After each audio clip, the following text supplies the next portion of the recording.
Well, here we are, the Parramatta River, and it's about March 17th, 18th, 19th, something like that,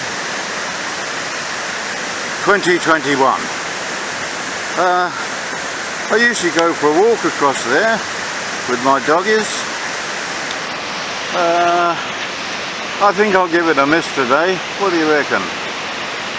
I wonder how the new cycle track's doing. Looks like it's pretty flooded. That'll be a lot of fun, laying on your stomach and being whooshed along there. Whoa, all the way along there. Yeah, the water's gushing out of it. That'll be fun. And that's where it's all coming from, west of here. Flowing past the new White Elephant Museum.